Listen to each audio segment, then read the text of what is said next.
All right, bro, I got a video by somebody else today, Coffee and Whiskey, or Whiskey with the News. This one here is called Racist White Boy Tried It in Florida, then this happened. Let's get straight into it. But first, I need that. You know it's Monday. Y'all got a fresh pack. You ain't running low. I need it. Shout out to all y'all that be like, Will, all my hypes go to you, man. You a real one. I'm a life jacket. Bro, I'm black. It doesn't matter. It's not gonna say. Oh, yes, it does. Bro, I'll just find a way. Hey. Hi. So I just wanted to address this video real quick of my family. Hold up, boy. Did I just hear what I thought I heard? I'll just find a way. Hey. Hi. So I just wanted to address this video real quick of my family and I helping this young boy across the river the other day. Most of the comments are really positive, but some of them are really negative. Ever since the Nolan Wells incident, this other video has now surfaced back up and is going viral. It's about a young black male. His name is Marquise. This situation happened in Florida where his white friends forced him to swim across a small body of water in Florida and then asked him to swim back. And after he pleaded with them, letting them know that he could not swim. He doesn't trust the life jacket. He is fearing for his life. They mocked him and made fun of him. Lucky for him, there was somebody passing by to witness the situation and help him. Y'all won't believe this story. Y'all got to check it out. Yeah, your mom. My mom's name. My dad's Your in mom is prison. always worried about you. My dad's in prison. I think that's why. Because your dad's in prison. We know. We can tell just by looking at you. Bro, we get you can't swim. Like, Bro, we just can go get a find you. kayak. You have a fucking life jacket on, Marquise. I'll just wait. Look how he said, man, you fucking life jacket on, Marquise. Say, dog, this here? You have a life jacket. Bro, I'm black. It doesn't matter. It's not gonna say. Oh, yes, it does. Bro, I'll just find a way. Hey. Hi. Yeah, they think I'm about to go back, but I can't swim. Bro, you have a life jacket. I'm gonna die. Standing right Hold now. on to the You have to back go door. I'm You just trying to did get that over to get there. over there. We can get We you. taught him how to swim. Oh, so I can just like hold on to the back door? And here, You taught him how to swim. Yeah, I might drown. you won't drown. These are not your real friends, dude. Go hang out with some black people, bro. There you go. Thank you. What's your name? Huh? What's your Oh, name? my name is Marquise. But everybody calls me Rivard because I go to like Denellen. Are you okay? Are you okay? Ma'am? Are you okay? Yeah, Okay. I was okay getting over here. And they think I'm about to swim back. I can't even swim. Good job right now. Probably not more than once. And it's my first time here. It's your Oh, first time? Well, welcome. Yeah. How'd you get over here? Yeah, what They made me happened? take that way over there, and they had 2 life jackets on. I'm never coming back with They y'all. just called the dude a PUSSY, bro. Them is not your partners, dog. This the thing. I was just listening to a podcast with Ben Crump on it, and he was going over a couple of cases that are eerily similar to the Nolan Wells case. And something that stood out to me is how when something bad happens to a black person amongst nothing but white people, it's not that us black people just come out and be like, oh yeah, man, no white people killed this people.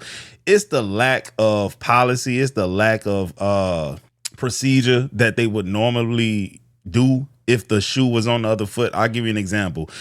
He was talking about, I think this happened in Kentucky, black guy hanging out with a bunch of white kids at a house, ends up shot in the head, pronounced dead on the scene. When the police get there, they say that they were playing Russian roulette and that's how he ended up getting shot in the head. Did they ever check, to see if the stories added up? They never checked the guy's hands for gun residue, because if you accidentally shoot yourself with a gun, then there's going to be residue on your hand. To make that story even more crazy is that someone took the murder weapon to their house, right? And the police showed up to the house and they handed the gun over to the police. If that had been a black person, they were going to jail. It wouldn't have been how it happened from the jump. Everyone would have been investigated on the spot. The murder weapon would have been collected for evidence and all of that kind of stuff. So you mean to tell me that these white guys were able to take the gun that the person shot themselves with, allegedly, and not get in any trouble? They didn't even get a tampering with evidence charge. Nothing. Could you imagine that, bro? White boy in your house gets shot in the head. You take the pistol to your house and then they don't even question you. They just take the gun and say, thank you for your cooperation. And nothing happens. You know that would never happen if you was black and a white person got shot in your house. Come on, man. Make that make sense. A black lady in Jackson, Mississippi, where I was born, hanging from a tree that the people needed a ladder to get her down from. Black people don't hang themselves from trees. That's all I'm saying, dog. Little quick rant, my bad. Yo, It's always foul play. Had a life jacket. A life jacket. Float. This ain't even for a big kid. This for a little kid. Oh my God. You're welcome. Please get away from them people, bro. Yeah, I've never come to Water. Yo, hey, tell me, the life jacket on you good close, correct? He's a grown-ass man. He doesn't know how to fucking swim. Look, I'm gonna die. Wait. I ain't grabbing my fucking kayak. You gotta learn how to swim. This is fucked up. I mean, they ain't right. I mean, they ain't wrong. As a black person, you should know how to swim. Straight up, man. Especially if you live in New Orleans. We surrounded by water every direction, dog. You would want to know how to swim. But at the same time, the man don't know how to swim. Don't force the dude in the water. Yeah. You can swim. Now, in this clip, if you listen very closely, you can hear them making monkey sounds in the back. You can hear them making fun of him. You can hear them saying, hey, are you going to miss your mommy? Your mom's going to be worried. Like, basically just mocking him for not being able to swim. They are just under this weird impression. First of all, dude, you is from New Orleans. We don't say monkey. We don't say monkey. We say monkey, goddammit. A monkey. Monkey. Bro, my daughter lost his New Orleans accent, bro. It's not no monkey. It's monkey, goddammit. That they taught him how to swim. What is that? Give you a life jacket and just kick you overboard and make you somehow just magically be able to swim across a large body of water. That does not make sense. And to be honest, man, you said they made you do this. You saw him swim up to the kayak and ask, how did you even get over here? And he told him that his friends made him do it. Now, he seemed lighthearted. He seemed joking about it. But brother, I don't think you really understand that maybe these aren't really your real friends. They were just racist. They were mocking you. They didn't want to help you. What if they just decided just to roll on out? I don't think that would have been a huge thing for them. They would have just left you there. Now, before you think like this body of water isn't large, let's check out this next clip where you see the family that rolls up on Marquise. How look at the whole width of this body in water. I don't think a lot of people would want to be comfortable swimming in this. All right, let's go ahead and check this out. I think I'll stay here. Bro, how am I gonna get you back home? You don't think Mama Marquise is gonna be worried? Hey, your mom. My mom's name. My dad's your mom's always worried about you. My dad's in prison. I think that's You hear this little dude? My dad's in prison. why. Because your dad's in prison for sales by looking at you. We can tell just by looking at you, bro. Say, bro, this the shit that I be talking about, bro. You black people, bro, who got all them white friends, I notice the type of shit you hear all day long. I don't care, man. You just too emotional. Well, no, it's a respect thing. It's a respect thing. Boy, I never tolerated no people talking to me crazy like that. And that's why I get fired from jobs, because if a manager make a joke, if an employee make a joke, I'm making a big deal out of it. I don't care every time. Because you're not going to put your hands on me and we not going to get into nothing like that. But, bro, we can tell just on how you look. Come on, bro. That's why I just be cool with people, dog. I don't really got no partners outside of, like, my partners. Man, you gotta develop thick skin, Will. Man, shut your rack. You know what? I ain't going to say it, bro. This the type of shit right here, bro. I know my kids will never let nobody talk to them like that. I didn't already taught them. Just go get a kayak. I'll just wait. Fucking life jacket on, Marquise. They don't respect him. Bro, you Just go get a kayak. I'll just wait. fucking life jacket on, Marquise. I'll just wait. Bro, you have a life jacket. Bro, I'm black. It doesn't matter. It's not gonna save me. Oh, yes, it does. Bro, I'll just find a way. Hey. Yeah, they think I'm about to swim back, but I can't swim. Bro, you have a life jacket. I'm gonna die. I'm standing right Hold now. on. So I can just like hold on. If a lynch mob wanted to come and hang this little dude from a tree, all of them white boys that he called his friends will sit up there and watch it. And then when questioned what happened to him, no one seen nothing, heard nothing. They don't know. The last time they saw him, he was getting in the water or something. This is how this occurs, bro. Like, bro, y'all gotta teach y'all kids, dog. I'm telling you, bro, if you sent your kids to a school with number of white folks, bro, this is what they're going through every day. I promise you. I'm willing to bet my life on it. They won't admit it to you because they don't want to feel embarrassed and ashamed, but this is what they go through. I went to a school with majority white people for a year. I hated it. I didn't like it. I didn't make no friends. I put a couple hands on a couple people, you know, for calling me the N-word. I'll give you a quick little story, bro. When you in high school, they got the little science lab class. There's a little, you know, little lever that pulls water down just in case There's a fire. These white boys told me to go and pull the lever so that the water would come out. And I was like, man, y'all got me fucked up. I ain't doing that. Well, if you don't do it, we're going to say you did it anyway when we do it. Everybody's going to say you did it. So you might as well just go ahead and do it and have the dignity of getting in trouble for your own actions, because we're going to do it and then say you did it. And I told that boy, whose name was Jacob, do it and I'm going to beat the shit out you. And I don't care. I'm going to leave with that. Yeah, I'm going to beat the shit out you. And that's going to make me feel better about the situation. So go ahead on and pull it. I dare you. Nobody pulled it that day, bro. Handle right here if you want. I don't like that type shit, bro. You ain't going to bully me. You want drown. Try to get over there. You're not gonna drown. You ain't going to bully me, bro. Ain't no way. There you go. Thank you. What's your name? Hey, What's your Oh, name? my name is Marquise. But everybody calls me LeVar because I go to like Denellen. are you okay? Are you okay? Ma'am? Are you okay? Yeah. Okay. I was okay getting over here. And they think I'm about to swim back. I can't even swim. Doing a good job right now. Damn, dog. This type of shit pisses me off for real. But And it's my first shout time out to them. It's your Oh, first. first time? Well, welcome. Some good, wholesome white folks. How'd you get over here? Yeah, what They made me happened? take that way over there and they had 2 life jackets on me. I'm glad we ran into you. You fucking pussy. I'm never coming back with y'all. And here's the thing, bro. The kids are so disrespectful. They got grown folks out here with their kids and they throwing out them type of languages, dog. You're a fucking pussy. Like, bro, you don't got no respect for these people kids, bro. I don't even curse in front of people kids. I don't care if they curse in front of their kids, because I don't know these people, bro. It's a respect thing and they lack it.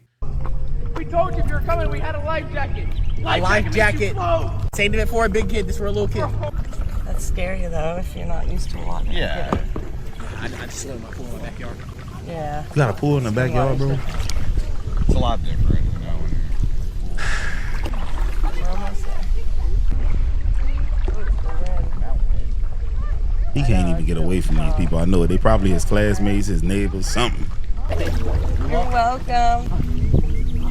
Yeah, I'm never coming back with y'all. Thank you.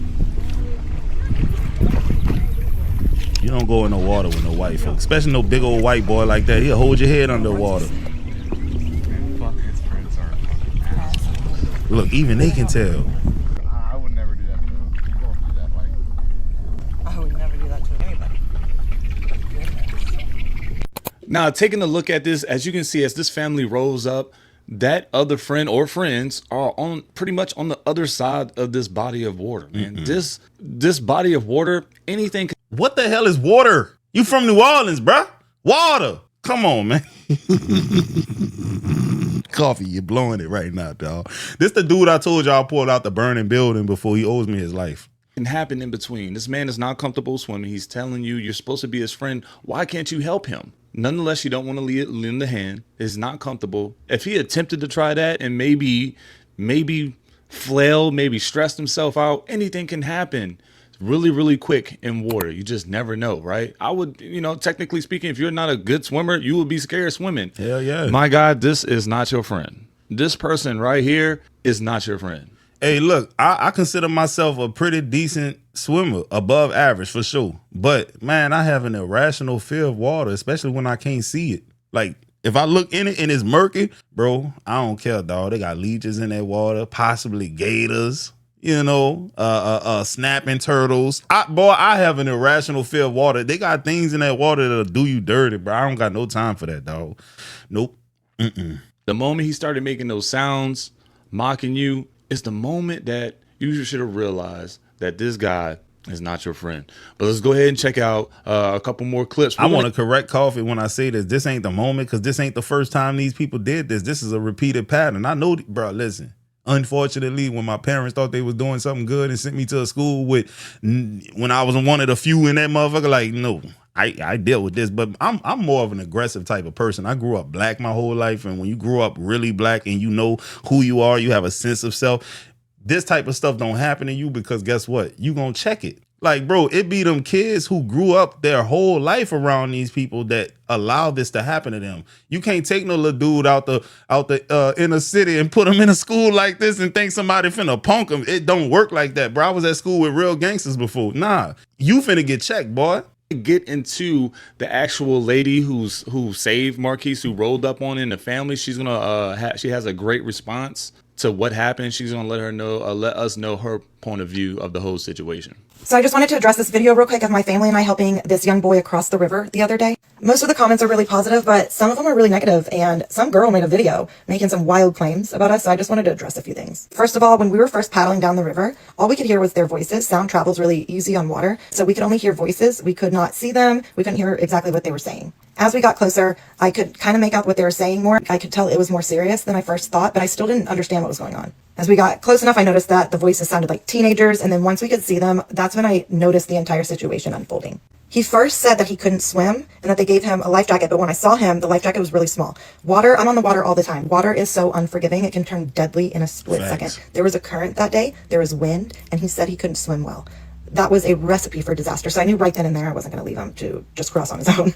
So like I said before, I didn't understand what was going on. They were laughing, they were bantering back and forth, they were talking crap to each other. I didn't know what was happening, but then they also seemed like they knew each other, they were friends. So I was so confused, but I helped him across. He got the back of our board. Paddle boards are hard to get on if you're in like waist deep water. They're kind of hard to get up on. So he just hung to the back of the board. We got him straight across the river. And then as we were dropping him off, he was like talking crap to his friends and sticking up for himself. So my husband was laughing, like good for him. He was sticking up for himself. Anyway, this whole situation was such a learning moment for not only my family, but for that boy and the friends, and obviously God wanted the internet to see it too, because this was a huge learning moment. I know for myself and my kids and my husband. Absolutely unreal. Anyway, Marquise has gotten home safe and sound. He has checked in. Everything's okay. Hopefully this was a learning lesson for him and an eye-opener as to who he keeps as company. One thing I do want to point out that I noticed about all the negative comments and like the people dissecting this and saying it's not good enough or we should have done more, most of them are actually the same color as me, so that's kind of weird to notice. You would think that everyone would be happy that a life was saved. So, guys. Hey, dog, real talk. Shout out to them because they could have possibly saved that man's life that day. And because of that action, he definitely got to open up his eyes and realize that he is amongst enemies and not friends.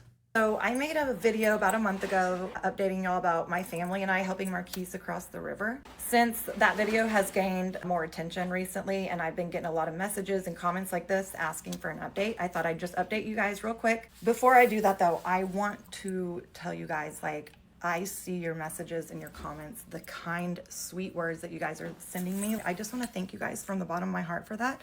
Although I don't believe that I deserve that, I only did what I think anybody would have done if someone was in danger, was to help. You see, you guys, I grew up in a military family. My dad is a retired helicopter rescue swimmer, and my brother is actively a helicopter rescue swimmer for the Coast Guard. That's pretty tight. And so they jump out of helicopters and save people in tropical storms and hurricanes and the ocean all the time. I was raised to help people when they need help. Hey, bro, shout out to all the people that hop out of perfectly working planes, helicopters, ships, to save other people, because I would never hop out of a vehicle, a ship, a plane, or nothing unless it was an emergency, bro. It works. What am I jumping out of it for? That was a no-brainer for me. I can't believe there are people out there that wouldn't do that. Seeing all the positive thank yous and stuff, it's mind-blowing to me, because I just don't feel like, I feel like that should have been like the common sense type of thing to do. Mm-hmm. I was raised to always help someone in danger, and I'm raising my kids to do the same exact thing. Kindness goes a long way, you guys, especially in today's world. As for the update, I have been in contact with Marquise's mother. Her and I plan to get our families together soon and do like a little lunch date or something. And I also offered swimming lessons to Marquise. See? Now, because my dad and brother are both swimmers, I'm a pretty good swimmer. I felt pretty confident that I could make him more confident in the water. So that offer is on the table for her. So I hope he accepts it. And if he does, I'll film it for you guys and show you. That's where we're at, y'all. I don't know the kids that were yelling that. I don't know them. I couldn't see them on the camera. The cameras, they were too far away. Mm-hmm. But I do know that one of the mothers reached out. I've had some messages and comments asking me to delete the video, delete comments, which aren't going to happen. I just hope a lot of people learned something from this. I know I did. My family and I have not stopped talking about this for a month straight since this has happened. It's been a huge learning lesson for us. So I'm just glad that we were there to help Marquise get across safely. Hey, man, look, shout out to Laura. I don't know her name, so I'm going to just call her Laura because I met a cool-ass white girl that I used to work with. Matter of fact, Laura used to work at the same restaurant that I slapped the shit out of Josh at. I don't know if that was this video I was talking about that, but I slapped the shit out this dude named Josh, white boy, Marine, wanna be tough guy. Slapped him like a hoe. He went ratted to the managers. But she worked at that place. She was a cool ass white girl, dog, down to earth. She wasn't like the typical ones that I done came across that rubbed me the wrong way. So shout out to Laura, goddammit. I want to say it was really, really nice and refreshing to see that you were able to just step up and save Marquise and just give him a comfortable ride over from across the lake. Something that his friends mocked him on, something that his friends didn't want to help, couldn't even figure out anything.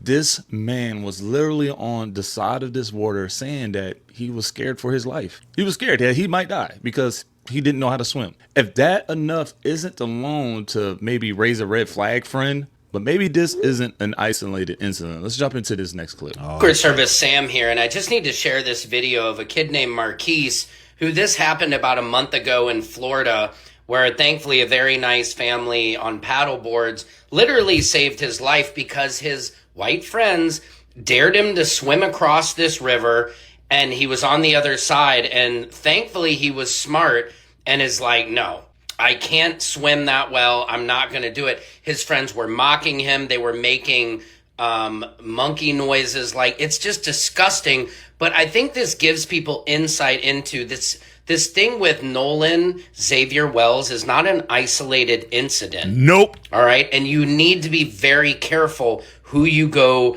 out with and make sure they are your friends, because teenage boys, it's like Lord of the Flies. They can be some of the most evil people on the planet. You hear him? They said they made him do it. And thankfully for this family, they saved his life. And you heard Marquise said, I'm never coming back with y'all. That is how you survive a situation like this. Be careful. Secret Service Sam out, Samson for president of the world. All right, guys, that's it about Marquise in Florida, man. Well, let me know what you think. Let me know what you think. We already established this guy is not his friend. Not a real friend, at least. A fake friend. You get what I'm saying? Let me know what you think in the comments below. I love to chat with you there. Let me know where you're watching from. And if you are watching from Florida, maybe you can. Now, listen, I know y'all probably thinking, Will, what does this have to do with this video? And this is a point that I want to bring home. Whenever I've been in a majority white space and I'm one of the only black people there, this is what I had to deal with. Now, I'm the personality type. I don't get bullied. You're not going to bully me. So I talk my shit back. But most black people who come up not the way I came up, they grew up around white people their whole lives. They are the bully type, and I don't even think they know that they're getting bullied. I think they suffer from Stockholm syndrome or some shit. But let me show y'all this. The oil field is 50% racist and 50% gay jokes, nonstop. If you can't tolerate that, don't go. Now, there's a lot of great things in the oil field. You're gonna make six figures, and but you gotta work. My schedule used to be 28 straight days, 14 to 18-hour shifts, then I would get 2 weeks off. Look, let me pause it right there and say this. A lot of black people say that when they chose to put their kids in certain situations, they was looking at all of the pros, and they said that the pros outweigh the cons. Well, this is basically that. It's kind of parallel to that. Like, you send your kids to these private schools that are predominantly white. All right, they're going to get a top tier education. They might make connections, build a network, but this is what they're going to have to put up with. And unfortunately, a lot of y'all kids ain't got the thick skin to put up with this. They don't even have a sense of self enough to put up with this. So I just wanted to stop and say that. Most of the jobs I had, that was the schedule. So you're going to work, and you can work through. Sometimes I done worked 100 straight days. But on average, you're going to work at least 2 weeks on, 2 weeks off. It all varies. But I like 28 on, 14 off. Anyway, when you get to the oil field as a black man, let me tell you this. Most of the people you work with, they're going to be white or Mexican. So very rarely would you be on a pad where you're working with another one of your black people. You're going to work with Mexicans. You're going to work with white people 90% of the time. And they're going to try you because you're together all the time. It's like going to prison or playing football. If you get around a bunch of men and you're doing something super testosterone-y, you're doing something where it's a bunch of Afro men, they want to see how you're going to act. And when they got the numbers, they're going to try you. Exactly. That's what they do. A little something like this, like something slight. Like I was working with some guys one time. We were sitting around, and they want to see what kind of black guy you is. You the rah-rah, I'm scared, or you the kiss ass that's do anything to keep your job. They're going to find out. So they start off with asking a little Obama question a lot of times. They'd be like, Obama's the worst president ever seen. Then everybody just look at you, try to see your reaction. I always got something for him because I'm a little too smart. I just glance at him and I'd be like, yeah, he sucks. I'm like, all the presidents suck though. I'll be like, I don't trust neither one of them. I ain't never seen a president do a good job. Now they're confused. They don't know where I stand. They're like, is he taking up for Obama or do he just, now we got to move to the next slide. So as we sit there, we kick it a little bit longer. One says, hey, keep it real, man. You came down here, you worked hard, but black people kind of lazy. See what I'm saying? I said, oh, black people kind of lazy, huh? I said, let me ask you something. In history, when did black people get to be lazy? I said, how lazy could black people be? I don't think if you grab some people from a country, brought them over to do your work, that kind of make you lazy. See, how I would have said it would have came off more confrontational, more aggressive, and then I'd have been kicked up out of there because I'm not going, bro. Every time, bro. Man, you emotional, Will. You goddamn right. You're not going to play with me, bro. Straight up. Something to think about, huh? Sounds like you pretty lazy. I don't know when black people ever got to be lazy. Facts. So, long story short is what I'm saying. In the oil field, they're going to try you, but you got to get your money. You got to sit through gay jokes. You got to sit through slight racism to see if you're going to overreact. Mm-hmm. And they all on coke, and they all do energy drinks. Mm-hmm. But if you can fight that, you can make a lot of money out there and take care of your family. It's 6 figures, so don't worry about no. So look, I sent this to about 5 dudes. 2 of them I'm related to, and they confirmed that this is 100% true. But I already knew this because I work with white people a lot, and this is the type of shit you're gonna hear. If you worked in the South at a restaurant, you've heard all of the jokes about black people not tipping. In fact, there's one white boy who also used to brag about his grandfather killing black men on the Mississippi River by throwing them overboard into the water when he caught them leaning on the railings and shit of that nature. He also told me this joke right here, and I checked him. He said, hey, Will, you know, if I ever was to buy a canoe, I think that's what he said, I would paint it black. That way it would never tip. Cool. You know, I got on his ass after that, bro, because I really ain't feel, I ain't like how he was talking about his granddaddy killing black men and laughing about it over dinner. I ain't like that. But this is the type of shit that you put up when you're dealing with a situation where you're want to be only blacks around. Those people are going to show you who they are, bro. I'm just gonna keep it real with y'all, man. I ain't never been around a bunch of white folks by myself, and that shit was just cool and copacetic. I've never experienced that a day in my life. Anyway, hope y'all enjoyed the video. I'm gonna get at y'all on the next one.